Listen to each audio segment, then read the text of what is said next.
點解依家啲舊樓咁難買？因為唔夠平咯。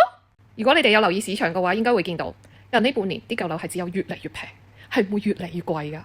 因為依家出嚟買樓嘅係講緊幾多後啊？00後啦，嗰班00後今年都26歲仔啦，所以依家嘅市場嗰啲出嚟買樓嘅就係啲95到00後，而嗰班後生仔嘅要求高啦，新樓有會所細啲唔緊要，但係就千祈唔好殘殘舊舊、霉霉爛爛，一睇落去仲要樓齡極級大，佢仲要供款年期極級短，唉！你再平啲佢都唔要啊，陰公。係雖然俾錢係佢哋父母，唔係佢哋自己本人，但個問題簽名係佢本人啊嘛，佢本人要肯供先得㗎。供夠樓價，佢全部都要供新樓㗎，仲有會所㗎，會所差啲都唔肯㗎，寶寶。當唔到市場變咗啦，唔再係啲80後啊、70後出嚟買啦，佢哋一早就已經有樓㗎啦。啲人依家再出嚟揾樓嘅會係啲咩？就想換更加優質嘅大啲嘅樓咯。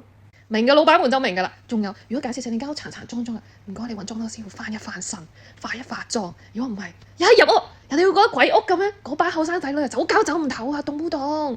有本要貨打俾我，要睇樓買樓打俾我，拜拜。